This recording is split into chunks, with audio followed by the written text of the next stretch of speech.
Em defesa do Evangelho puro e simples, entra no ar pela Rede do Bem FM. Programa Evangelho Genuíno. Apresentação: Alexandre Fico.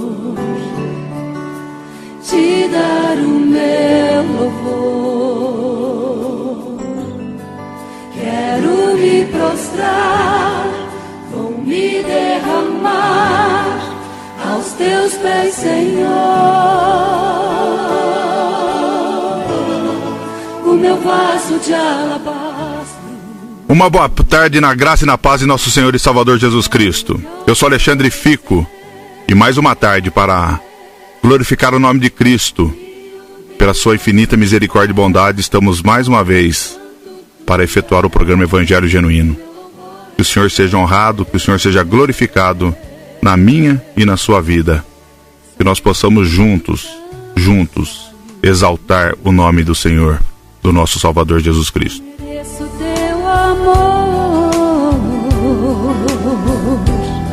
Mas eu sei que mesmo assim o Senhor cuida de mim, um tão pobre pecador. Hoje eu tenho o prazer de receber a minha linda, minha esposa. É a primeira vez que ela está comigo no programa. Minha esposa Silvia, a mulher que o Senhor preparou para mim, 21 anos juntos. 21 anos. Boa tarde, Silvia, seja bem-vinda. Seja a primeira de muitas vezes. Boa tarde, eu quero agradecer a Deus pela tua vida. Que o nome do Senhor realmente seja louvado e engrandecido. E sou grata ao Senhor por ter me dado você como meu esposo. E boa tarde a todos que têm acompanhado esse evangelho que vem te trazendo a verdade da palavra. Que Deus abençoe a todos. Amém. Obrigado, Lucas, mais uma vez aqui está presente. Então agradecemos a todos os nossos ouvintes e os nossos intercessores, que são vários. Nossos intercessores têm crescido bastante, graças a Deus.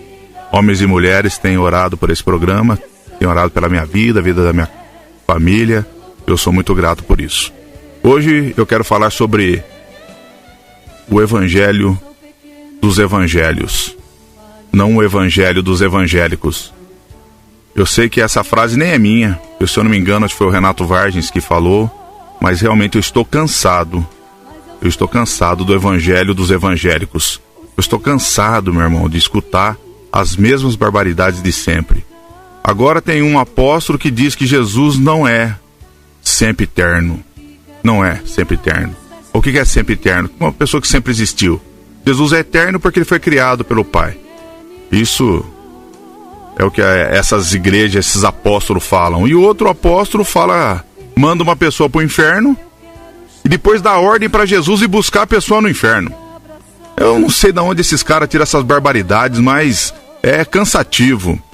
E o outro bispo fala da fé positiva, de você ter a fé em você mesmo para você conseguir as coisas. O outro apresenta a música, o outro apresenta o cantor gospel que diz que transformou numa boate. O que está acontecendo com o Evangelho? O que as pessoas querem fazer? Nós vamos ficar olhando Satanás tripudiar, pular no meio gospel? Não é possível, meus irmãos. Não é possível que isso esteja acontecendo e homens e mulheres estejam assistindo tudo isso calados. Eu estou falando de homens e mulheres de Deus. Eu não estou falando de pessoas que se renderam ao sistema. Saudades do tempo em que as pessoas se glorificavam na cruz de Cristo, como o apóstolo Paulo diz. Ele se gloriava na cruz. Ele confessou a Cristo diante dos homens. Ele não tinha vergonha de Cristo diante daquela geração adúltera. Se vangloriou de que esse era o caminho do perdão. ele não tinha, ele não teve. Hoje os não julgueis se saltam ao meio dessa avalanche de heresias, porque mexe no seu ídolo gospel. Mas eu fico com Paulo em Gálatas 6,14. Mais longe esteja de mim gloriar-me, a não ser na cruz de nosso Senhor Jesus Cristo, pelo qual o mundo está crucificado para mim, e eu para o mundo. Então eu não estou preocupado com eles. Eu não estou preocupado com os shows gospels. Eu não estou preocupado com a igreja cheia. Não tenho essa preocupação. Não tenho essa preocupação. Eu não fui chamado para montar igreja, ser dono de igreja, proprietário de igreja. Não, existe um dono que se chama Jesus Cristo. Deus me chamou para falar do Evangelho, para encontrar os remanescentes, aqueles que não aguentam mais escutar isso, não aguentam mais os marketings, não aguenta mais isso. Então eu quero falar sobre esse Evangelho dos evangélicos e o Evangelho de Jesus Cristo. Eu quero dar mais ênfase no Evangelho de Jesus Cristo, mas não tem como não passar pelo Evangelho dos evangelhos. Eu quero usar um texto de Spurgeon. Eu quero falar de um texto de Spurgeon, onde Spurgeon escreveu a espada e a colher de pedreiro. Mas isso, quando nós entrarmos na palavra, eu vou tratar a respeito disso. E nós vamos para um momento de oração. Eu vou pedir para a Silvia orar, para nós iniciarmos o programa. Depois nós vamos a um louvor maravilhados. Eu não sou profeta Jeremias, não sou profeta, mas Jesus me cativou. Muitas vezes eu perguntei: por que o Senhor tem me largado sozinho, Senhor? E as pessoas têm virado o rosto para mim. Às vezes as coisas ficam difíceis, mas Jesus me cativou. Eu sou apaixonado por Jesus. Ele me cativou. Vamos ao momento de oração. No programa Evangelho Genuíno, momento de oração.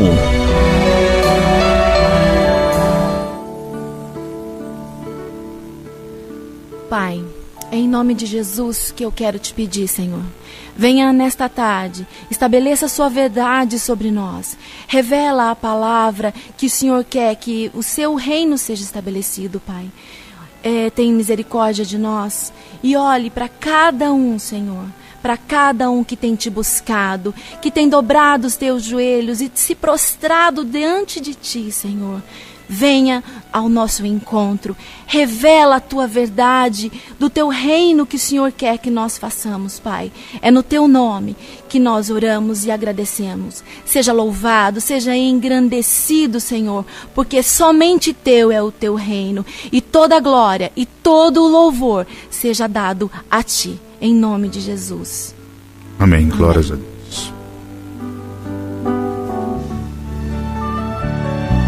Programa Evangelho Genuíno.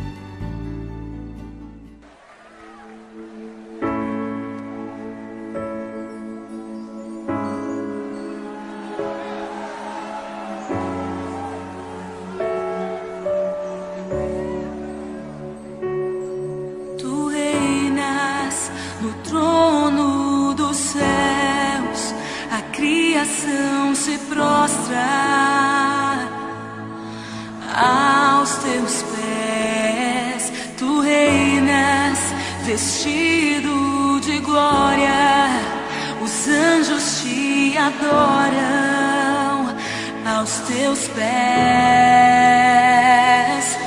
Pra sempre governarás, teu reino não passará. Ó Santo Deus, fico maravilhado. Tu és muito mais do que eu possa expressar. Ó Santo Deus, quebra o vaso de alabastro sobre o Deus que sabe me maravilhar.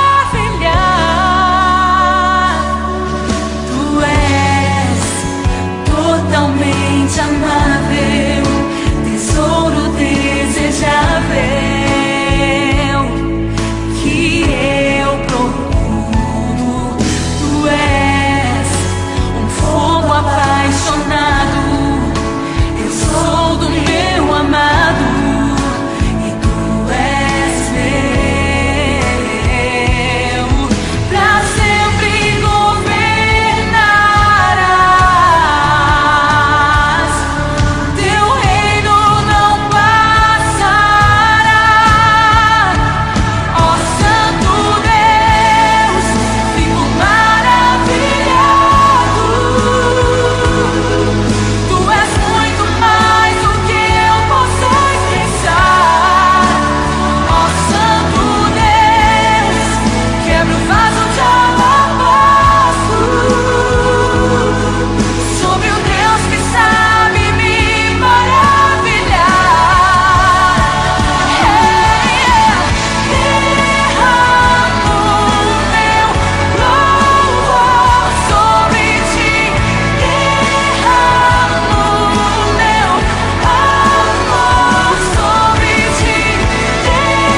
com tudo que tenho.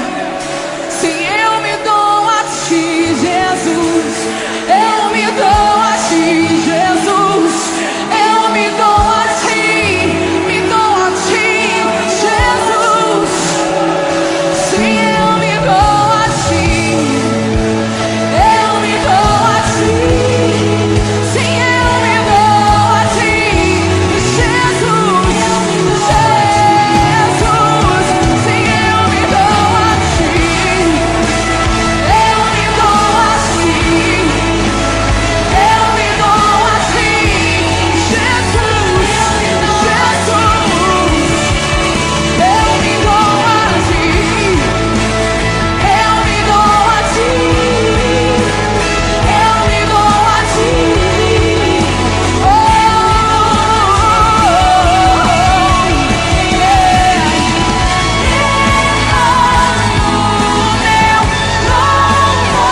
sobre ti,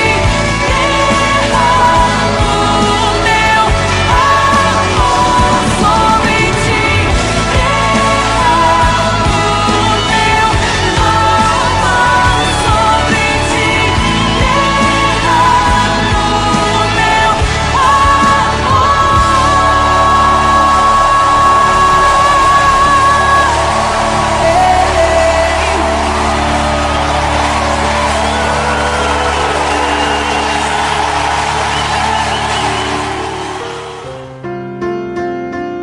Evangelho que não confronta o pecado não pode ser chamado de evangelho. Programa Evangelho Genuíno. Glória a Deus. Silvia, você quer dar mais algum recado? Quero deixar um grande abraço para Tina e para o Ferreira, que estão ligadinhos conosco. Deus abençoe vocês, que o Senhor esteja renovando a sua saúde. Tina, amo vocês, meus irmãos. E aproveitando, quero desejar um parabéns para Yolanda. Ela hoje está completando mais um ano de vida. Que Deus te abençoe e que você possa estar neste dia tendo a oportunidade de viver este presente lindo que Deus te deu, chamado vida. A todos os aniversariantes de hoje, que Deus abençoe a cada um de vocês. Glória a Deus. E então, viu, Yolanda, amanhã lá na igreja, viu, irmã? Que não é irmã ainda, mas vai virar irmã, né? Então, se liga, mulher, se liga em Cristo, mulher. Eu quero deixar um recado também para os nossos irmãos sobre Sumaré, né? Já foi falado aqui, a partir do dia 10, com o pastor Roger, com os irmãos de Sumaré, inauguração da igreja. Eu não tenho o endereço, você tem, Lucas, o endereço? Mas entra no site, vai ter o endereço dia 10, marque na sua agenda, vai ser falado, vai estar no site, em Sumaré, a inauguração da igreja de Sumaré, a partir das 18 horas do dia 10, do dia 10 de julho. O Luca me deu aqui o endereço. Rua Manuel Dama Figueiredo. Anota aí, irmão. Rua Manuel Dama Figueiredo, 105, Parque Sevilha, Sumaré. Vai ser a partir das quartas às 20 horas e domingos às 19 horas. Desculpa, 19 horas. Então, a partir do dia 10 de julho, domingo, 19 horas, a inauguração. Marque na sua agenda aí. Amanhã também, domingo, a partir das 19 horas, um culto em Hortolândia com o pastor Marcos. Estaremos lá, ajudando, auxiliando o pastor Marcos a partir das 19 horas, com a Zacarias Costa Camargo, número 560, no centro. Marque na sua agenda também, amanhã a partir das 8h30, culto na Genuína, um culto de ações de graça. Estamos recebendo aí um pastor do Pará. Anote na sua agenda e vamos à palavra, que ela é longa. Se Deus quiser, eu gostaria de terminar.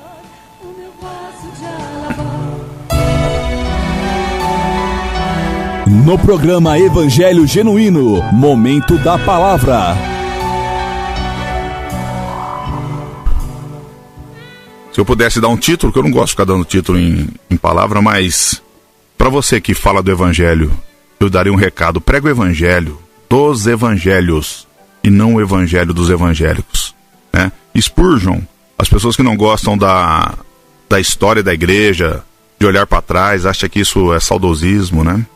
Mas nós aprendemos muito com com o que aconteceu na igreja. Spurgeon, ele, quando começou a escrever, 4 anos antes dele falecer, ele falou sobre a controvérsia do declínio que havia acontecendo. O Spurgeon se levantou para falar a respeito disso.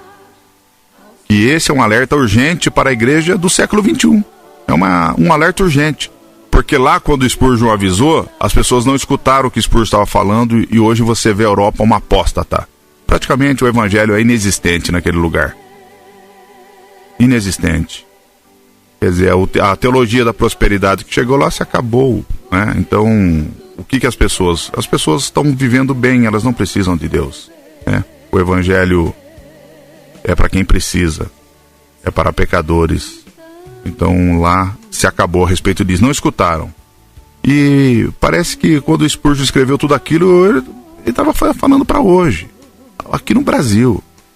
E tem uma frase que ele falou, é o seguinte: nós vemos hoje nas igrejas: a apatia está por toda parte.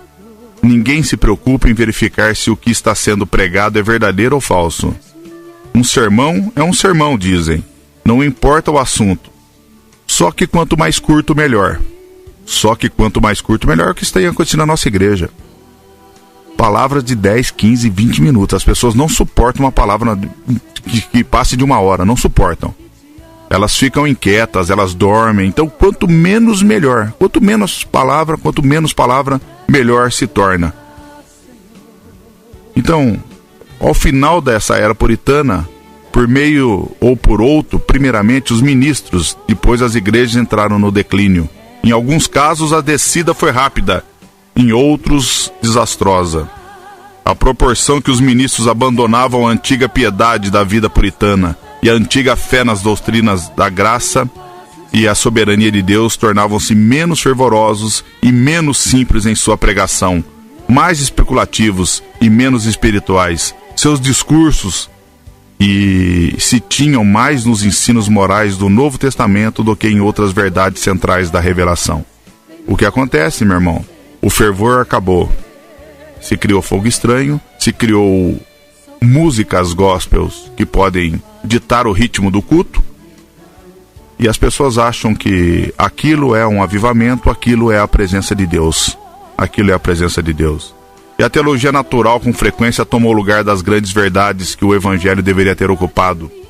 E os sermões se tornavam mais e mais destituídos de Cristo, os resultados correspondentes no caráter e na vida, primeiro dos pregadores, e em seguida do povo, eram nitidamente visíveis, ia se acabando. E Spurgeon começou a escrever A Espada e a Colher de Pedreiro, né? E ele diz, uma outra frase interessante de Charles Spurgeon, ele diz o seguinte: será que um homem que ama o seu Senhor estaria disposto a ver Jesus vestindo uma coroa de espinhos, enquanto ele mesmo almeja uma coroa de louros?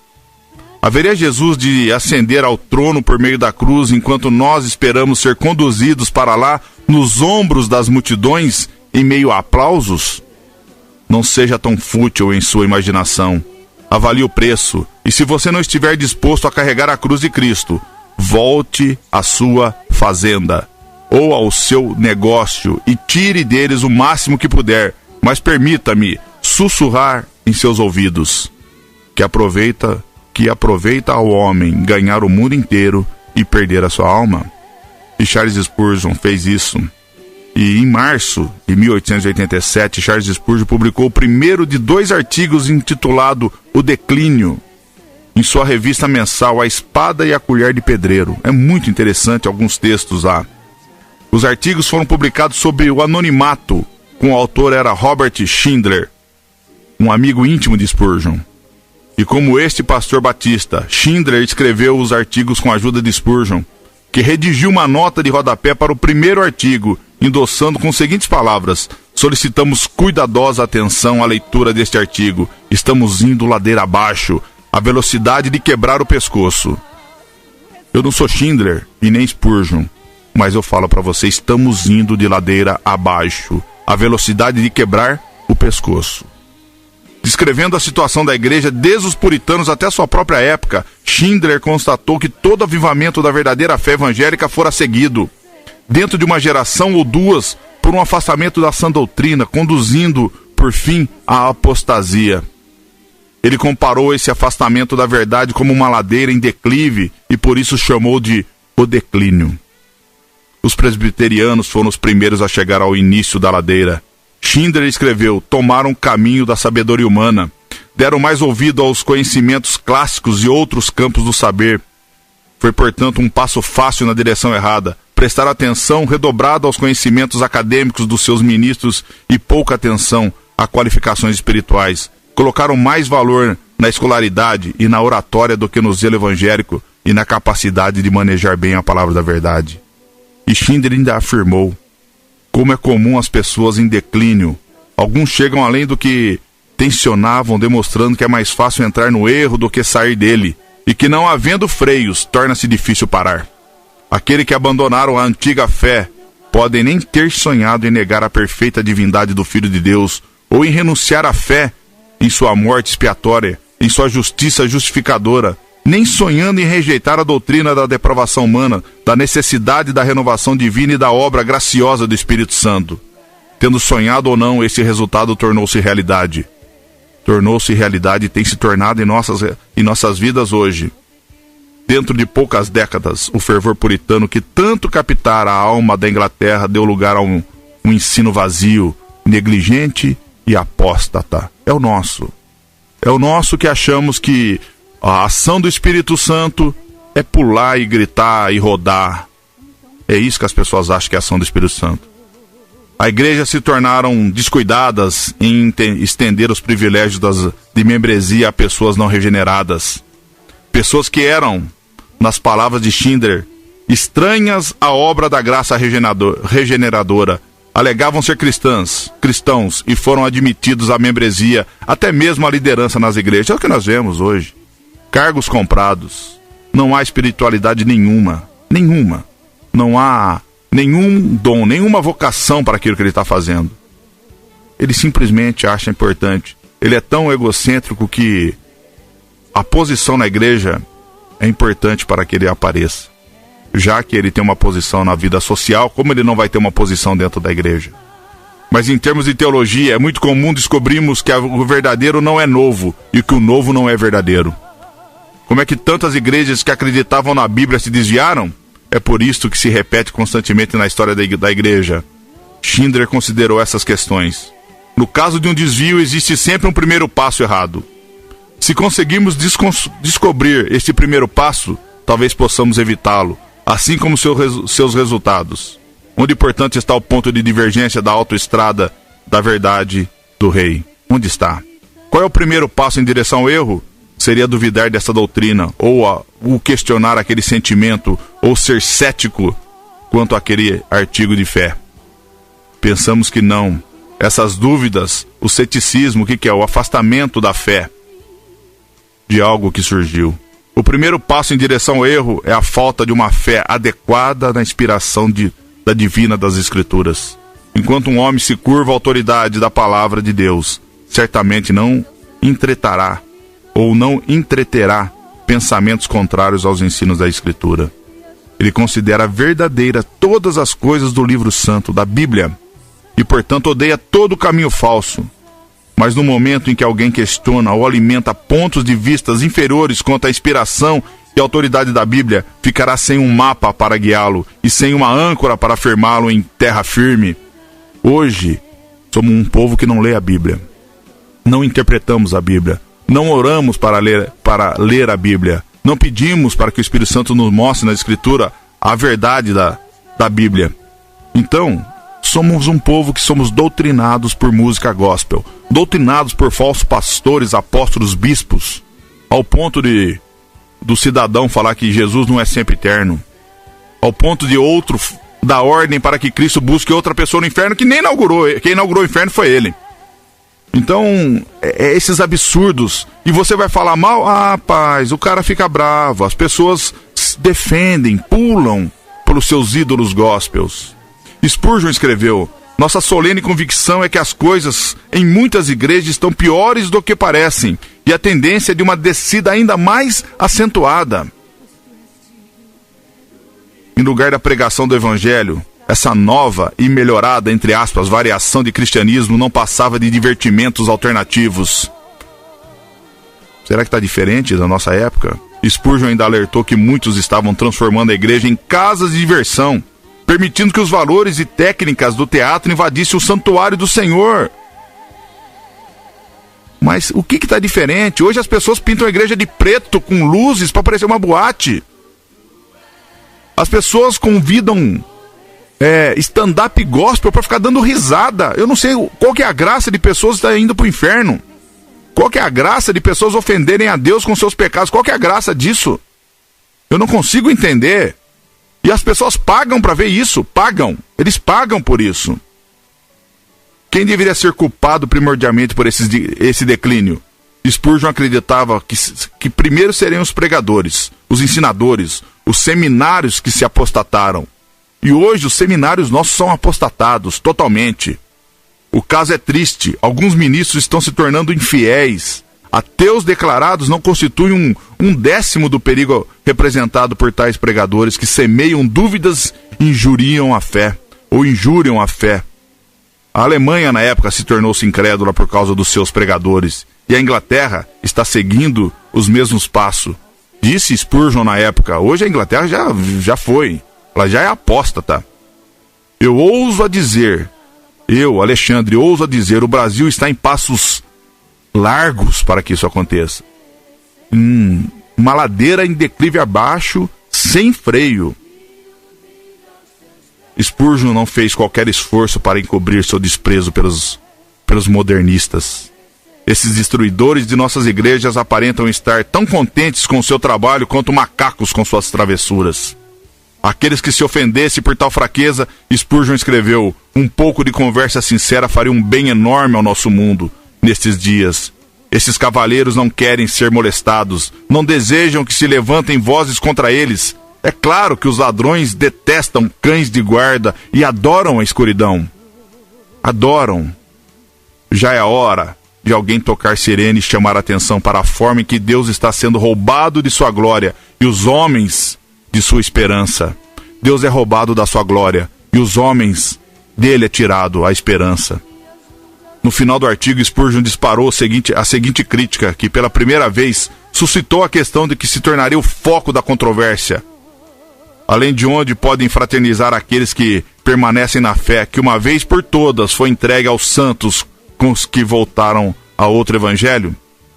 Ele diz, essa é uma questão muito séria. O amor cristão tem suas reivindicações e as divisões deveriam ser evitadas como um mal angustiante. Mas quando podemos nos justificar por estarmos em aliança com aqueles que estão se afastando da verdade? É uma pergunta difícil de responder quando desejamos manter o equilíbrio de nossos deveres.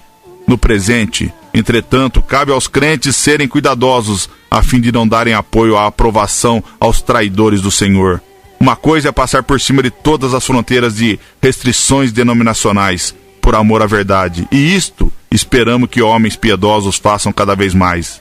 Mas outra política bem diferente é aquela que nos impele a subordinar a sustentação da verdade, a prosperidade e a unidade denominacional.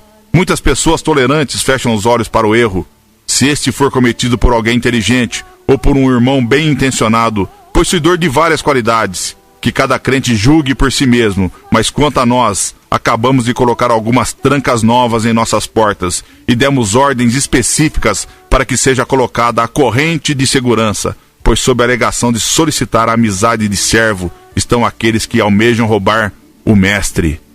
Spurgeon fez, e obviamente tudo aquilo foi abalado. O artigo abalou o mundo evangélico. Spurgeon, que por décadas havia sido de maneira geral admirado por evangélicos, foi subitamente citado ou sitiado por críticos procedentes de sua própria casa. É óbvio que as pessoas não gostaram. Aquilo que ele estava propondo era diametralmente oposto ao consenso do pensamento evangélico. Todas as tendências convergiam em direção à unificação, harmonia e amalgamação. O que é isso? Porque as pessoas têm pastores que gritam por isso, por essa amalgamação. O que vem a ser? É uma operação que consiste em ligar o mercúrio a outro metal ou separar o ouro e a prata da ganga por meio do mercúrio. Isso parece bom. Só que essa operação, que é hoje mais utilizada no garimpo pequeno, e é responsável por elevados graus de poluição por mercúrio. Parece bom, Mas o final é terrível, é trágico. E de repente ecoou uma voz solitária, porém a mais influente de todas, estando os verdadeiros crentes a se tornarem separatistas. A igreja não estava preparada nem disposta a ouvir tal conselho, ainda que viesse do príncipe dos pregadores, que na época Spurgeon era uma voz muito forte. Então Spurgeon recusou esse comprometimento. E obviamente ele mandou uma carta se desligando, né? Ele diz: caro amigo, cumpre-me anunciar-lhe como secretário da União Batista que preciso sair dessa entidade. Faço isso com mais profundo pesar, mas não tenho outra escolha. As razões estão enunciadas em A Espada e a Colher de Pedreiro, exemplar de carta. Motivada pela mais sublime das razões, tomei este passo, e você sabe que há muito o tenho adiado, na esperança de que as coisas melhorassem. Muito atenciosamente, Charles Spurgeon. E eu faço a minha carta hoje. E a minha carta é: eu estou me desligando do evangelho dos evangélicos. Eu cansei deles. Eu cansei do evangelho dos evangélicos. Eu cansei do acerto. Dos irmãozinhos, dos pastores que fazem seus cambalachos um com o outro para receber cada um os seus... não que eles cobrem, mas as suas ofertas. O meu amigo vai pregar na minha igreja, a minha igreja chama o meu outro amigo e nós vamos fazendo assim. E cada um que vai pregar no seu amigo recebe uma ofertinha. Nós não colocamos preço, mas nós recebemos uma ofertinha. E a ofertinha tem que falar a respeito daquilo que ele quer que ele fale. Eu cansei das mensagens que foram compradas e encomendadas. Porque as pessoas não suportam mais o que está acontecendo na igreja, encomendam uma mensagem para você ouvir. Eu cansei disso. Isso não é o evangelho. O evangelho é aquilo que o Espírito Santo manda falar, não que homens mandam você falar. Você que aceita isso, você é um corrupto. Você é um corrupto, você aceita suborno pela palavra de Deus. Você nem deveria subir num púlpito para falar a palavra de Deus. Você é um corrupto. Você que recebe recadinho de pastores para pregar em outra igreja, você é um corrupto da palavra de Deus. Você vai pagar por isso que você está fazendo. Você vai pagar. Então, o evangelho de Jesus é para pecadores que odeiam seus pecados. Porque Deus odeia o pecado. Deus odeia o pecado. E o evangelho de Jesus é para pecadores que odeiam seus pecados. O evangelho de Jesus Cristo não é o evangelho dos evangélicos. Qual é o verdadeiro evangelho de Jesus Cristo? Até a maioria dos não cristãos sabe que a Bíblia contém o relato de 4 evangelhos: Mateus, Marcos, Lucas e João. Então qual é a essência destes evangelhos? Ou as boas novas? Quando os cristãos falam do evangelho de Jesus Cristo, do que estamos falando, a grande maioria dos cristãos não conhece sobre o evangelho de Jesus Cristo. Não conhecem.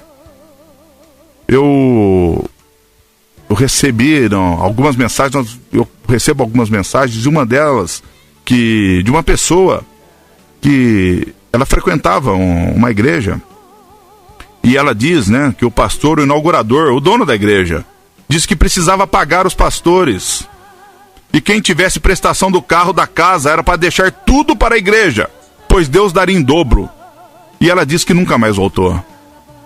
É o que essas pessoas fazem. Esses malditos fazem exatamente isso. Esses corruptos, esses que prostituem o evangelho, eles negociam o evangelho. Por quê? Porque não ouvem sobre o evangelho de Jesus Cristo. Não ouvem, por isso que as pessoas se afastam. Essa mulher se afastou porque ela não ouviu sobre o evangelho de Jesus Cristo. As escrituras não nos dão várias definições, ou nos dá várias definições quanto que é esse evangelho.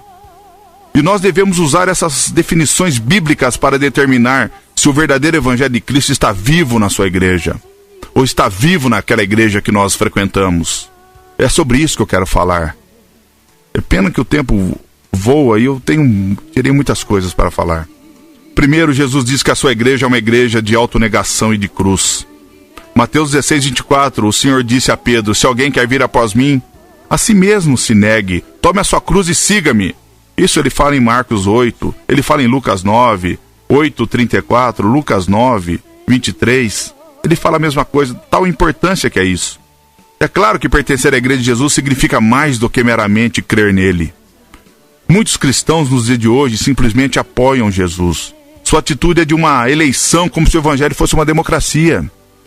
Eu votei em Cristo e não em Satanás. Isso faz com que eu seja um membro do partido dele, do partido de Cristo. Então tenho meus direitos como eleitor que decidiu por Jesus. Mas assim que votam, assim que os problemas deles são resolvidos, eles se afastam e esquecem tudo que é relacionado ao seu senhorio sobre as suas vidas. Jesus diz que pertencer à sua igreja é muito mais do que isso. Quer dizer compromisso de segui-lo. E é isso que envolve viver uma vida de autonegação a tomar a cruz. Quem não toma a sua cruz e vem após mim não é digno de mim.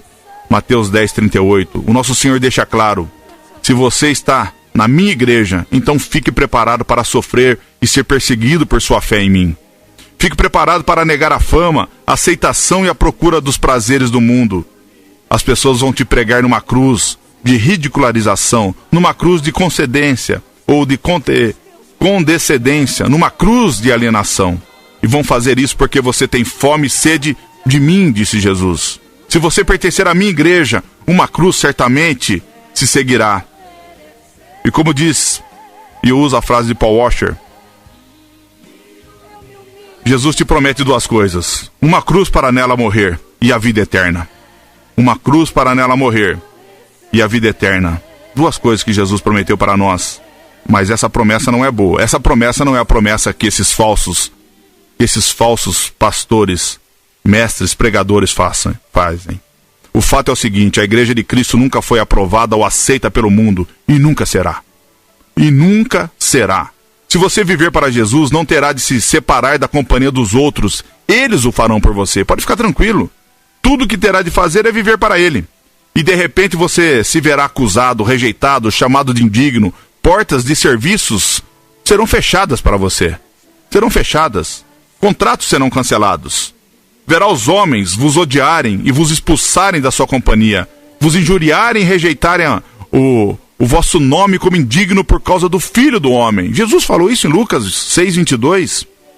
Mas Jesus acrescenta: esse é a rota que leva ao preenchimento real. Quem quiser salvar a sua vida, perdê-la-á. E quem perder a vida por minha causa, achá-la-á. Em outras palavras, Jesus disse: a única maneira de se encontrar, entender o significado na vida, é fazer a entrega total do seu tudo para mim. Então você encontrará alegria, paz e satisfação real, ou satisfações reais.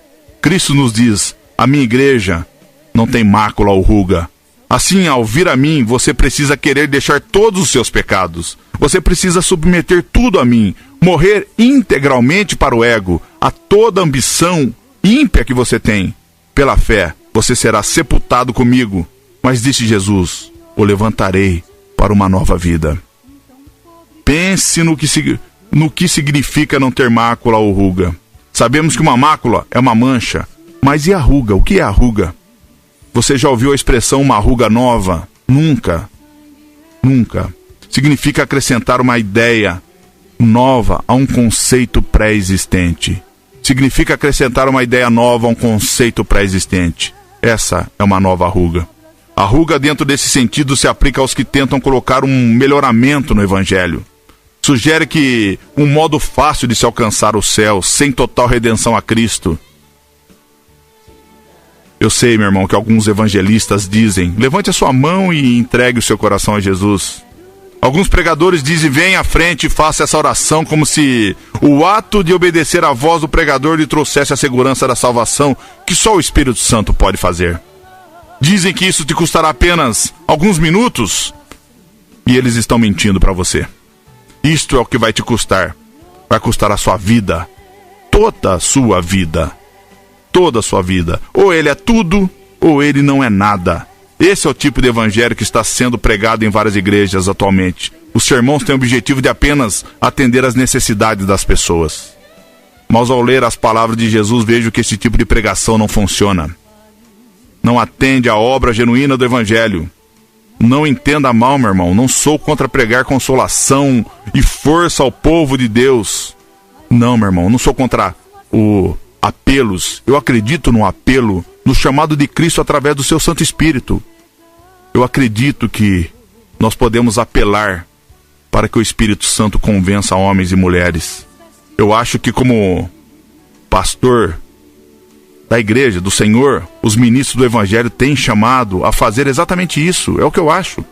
Mas se pregarem só as necessidades das pessoas e ignorar o chamado de Cristo para oferecermos nossas vidas, então as necessidades verdadeiras jamais serão atendidas. As palavras de Jesus são claras. As nossas necessidades são preenchidas unicamente se morrermos para nós mesmos e tornarmos a sua cruz e tomarmos a sua cruz. Segundo, a igreja de Jesus é onde os pecadores se arrependem dos pecados com o coração e a boca. Jesus declara: a minha igreja é o local de arrependimento sem acanhamento aberto. Em verdade, Paulo atesta: a palavra está perto de ti, na tua boca e no teu coração. Isto é a palavra da fé que pregamos. Se com a tua boca confessares Jesus como Senhor, em teu coração creres que Deus o ressuscitou dentre os mortos, serás salvo. Porque com o coração se crê para a justiça e com a boca se confessa a respeito da salvação. Mas também em Romanos 10, 8, 11, que nós estamos lendo, também diz, porquanto a Escritura diz: todo aquele que nele crê não será confundido. Não será confundido. Simplificando, somos levados à salvação através de nossa aberta confissão de arrependimento. Jesus afirma: não vim chamar justos, e sim pecadores ao arrependimento. Mateus 9, 13.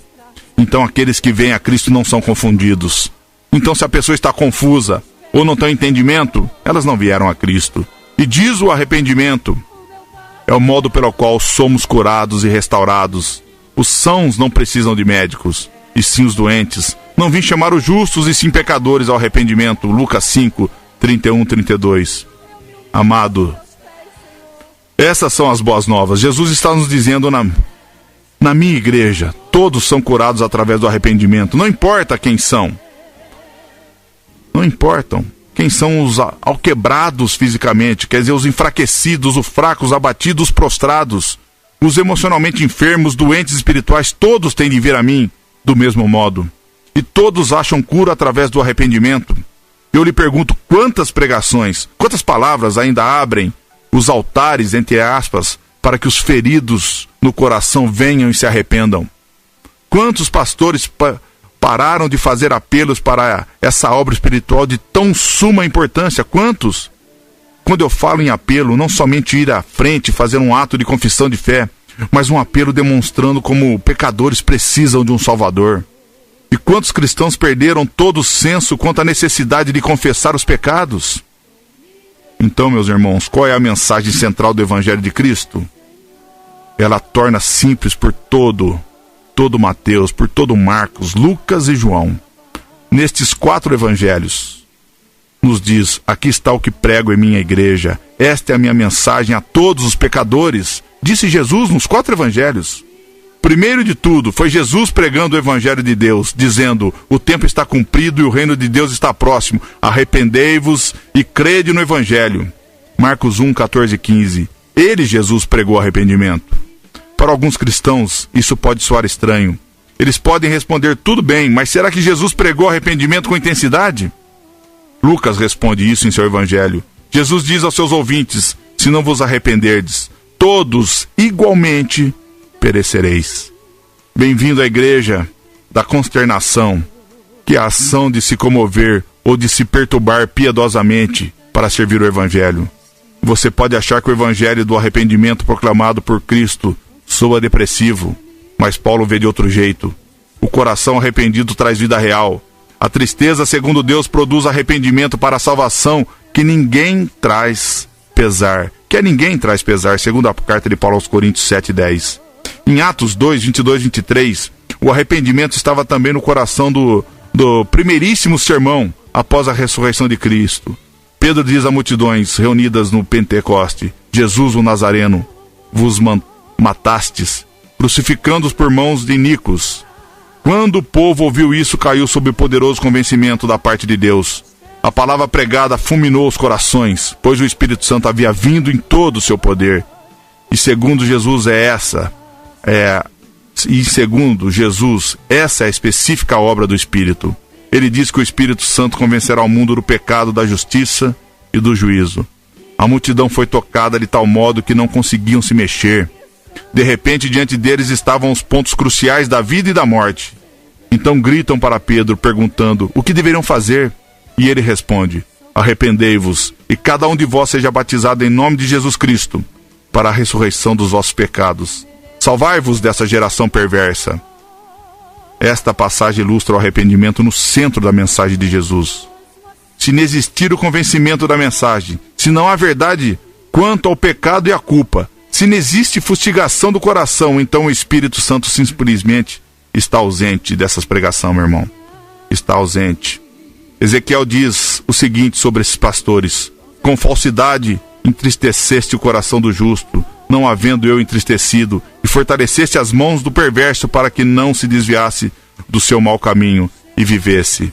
Ezequiel 13:22, o profeta está dizendo: vocês entristeceram o justo com pregação frívola, fria, e fortaleceram o pecador para pecar ainda mais, sem culpa nenhuma.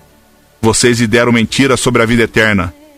Vocês não podem fazer isso. Vocês estão roubando a vida eterna dessas pessoas. Vocês transformaram, prostituíram a graça de Deus.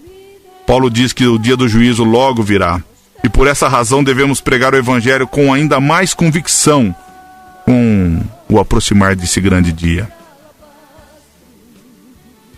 Hoje pessoas entram em ministérios, igrejas. Ele está se divorciando. Ele tem problema de bebida. Ele está tendo um caso.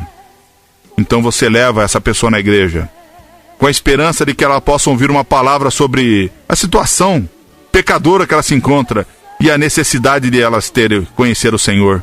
Mas o pastor nunca diz uma palavra sobre o pecado. Nunca há uma palavra que traga convencimento, que explique a necessidade do poder purificador e libertador de Jesus. Então essas pessoas saem da igreja ainda mais confortáveis em seus pecados. O pastor que está lá, que está pregando para ele, também é um divorciado. Além de ser divorciado no natural, ele é um divorciado da palavra de Deus. Isso é uma tragédia. Como deve ser doloroso a Deus o fato de que mais pessoas são reafirmadas em seus pecados dentro das igrejas do que fora delas. Pessoas mandam mensagens dizendo que não aguentam mais igrejas amistosas com o pecador. Essas igrejas fazem pesquisa para saber se estão gostando da igreja e o que pode ser mudado para que se sintam mais confortáveis. Tem igreja que toda semana passam pesquisas perguntando se pessoas gostaram do culto, se o som estava muito alto, as ilustrações foram muito longas, se o sermão foi inteligente. Antigamente as pessoas vinham à igreja em busca de esperança em favor dos seus parentes, os não salvos. Mas hoje estão preocupados com o entretenimento. Se a festa junina caipira foi legal e agradável, se a feijoada com o pagode, que é pagode, olha que bonitinho, pagode, estava legal, se a árvore de Natal está bonita, se ela está bem enfeitada, no altar. Segundo Jesus, ninguém pode ser liberto do pecado. Ninguém é confrontado com a verdade sem a presença e o poder convincentes do Espírito Santo. E eu pergunto, será que é nesse ambiente que o Espírito Santo age, meu irmão? A igreja de Jesus é onde se pode ouvir uma mensagem dura e perturbadora. Imagine, meu irmão, essa cena com Jesus falando aos seus seguidores: este é o pão que desceu do céu, e em nada semelhante àquele que os vossos pais comeram, e contudo morreram. Quem comer esse pão viverá eternamente. Estas coisas disse Jesus quando ensinava na sinagoga. Muitos dos seus discípulos, tendo ouvido tais palavras, disseram: duro é este discurso, quem o pode ouvir?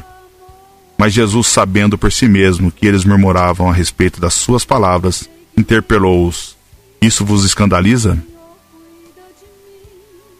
Meus irmãos, eu vou parar aqui, porque eu não vou conseguir terminar a mensagem. E eu tinha outras coisas para falar. Eu quero terminar essa mensagem sobre o Evangelho dos Evangélicos. Vou pedir pro Lucas tocar aquela música de novo, Lucas, por favor. Né?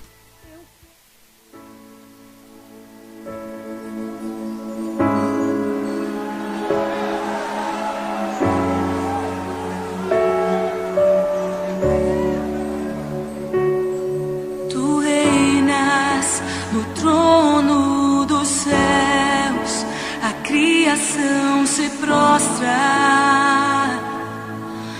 aos teus pés. Tu reinas vestido de glória, os anjos te adoram aos teus pés.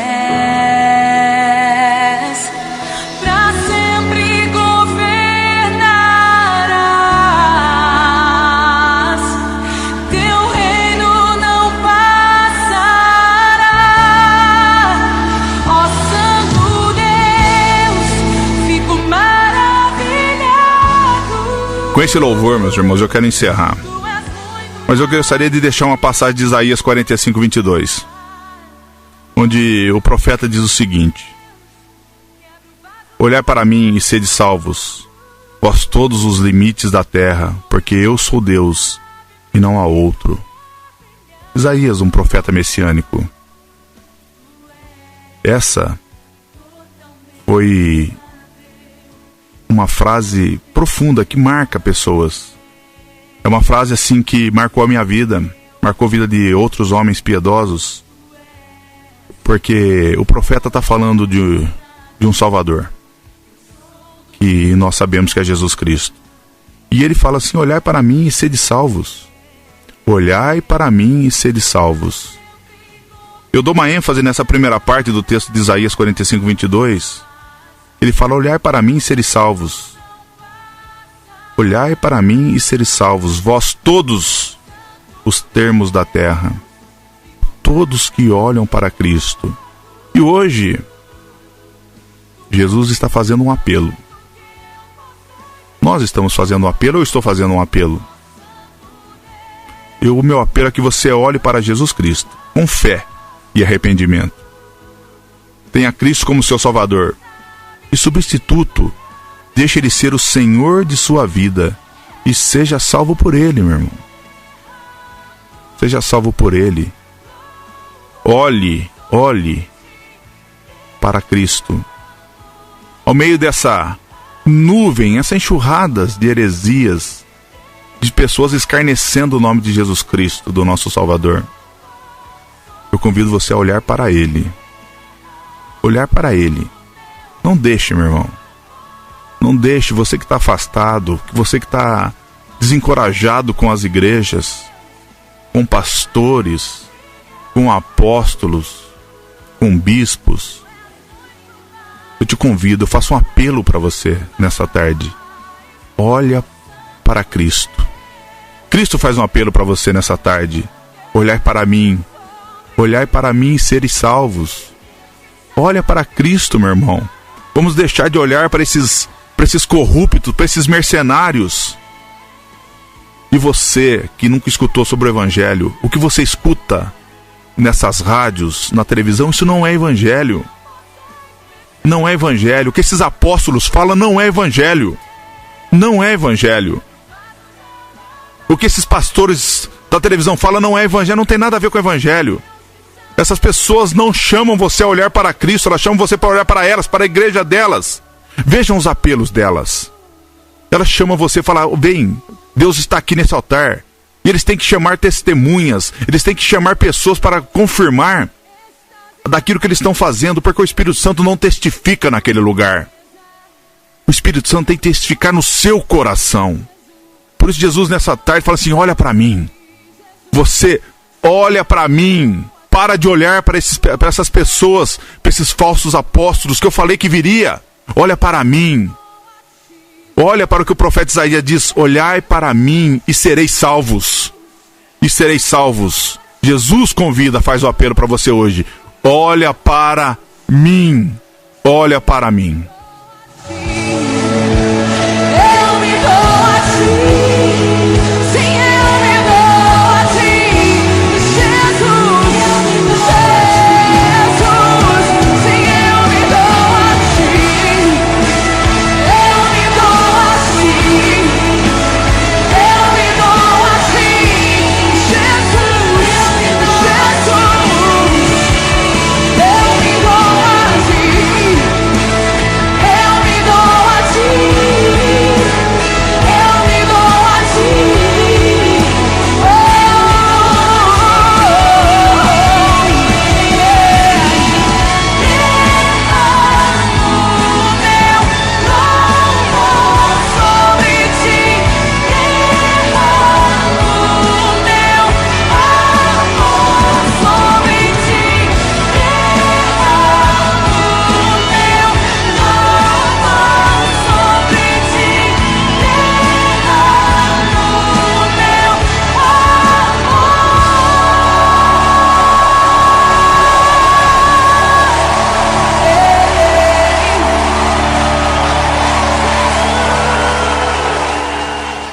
Meus irmãos, nós estamos encerrando e eu faço um apelo para você. Esteja conosco amanhã, a partir das 9 horas da manhã.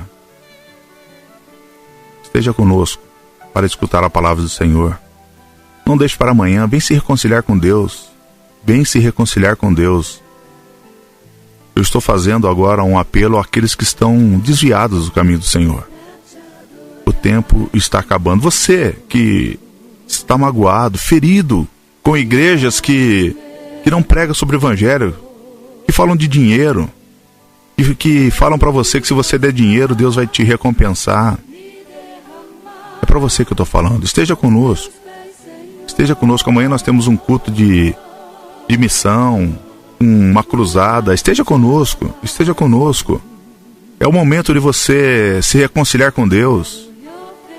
Esse é o momento, meu irmão, minha irmã. Esse é o momento de você estar se reconciliando com Deus. De você ir lá e escutar o apelo de Cristo dizendo para você olhar para Ele. E você chegando lá, você olha para Ele e faça o que tiver que fazer, meu irmão. Se reconcilie com Ele. Clame a Ele, se prostra, se arrependa. E eu tenho certeza que Ele, como um Deus misericordioso e bondoso, e a sua graça ainda disponível a nós, a todos aqueles que o buscam, com certeza você vai se reencontrar com o seu Salvador. Fique com Deus, fique na graça e na paz de nosso Senhor e Salvador Jesus Cristo. Você tenha uma boa tarde. Silvia, obrigado, minha mulher, minha esposa, minha amada, por essa companhia. Que o Senhor continue te abençoando e que você venha mais vezes. Amém. Deus abençoe a todos vocês e esperamos vocês amanhã na igreja com a gente. Rua Fernão Pompeu de Camargo 190. Rua Fernão Pompeu de Camargo 190. Você é de Hortolândia? Rua Zacarias Costa Camargo 560 às 19 horas. Venha se reconciliar com Deus. Não importa o lugar, se é Campinas, se é Hortolândia, não importa. Venha se reconciliar com o Senhor. Não deixe para amanhã.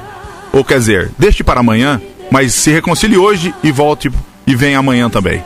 Em nome de Jesus Cristo, que você tenha uma boa tarde, fique na graça e na paz. Obrigado, Lucas, pelo apoio e que o Senhor continue sendo glorificado em nossas vidas nessa tarde. Fiquem com Deus. Você ouviu com Alexandre Fico, Evangelho Genuíno.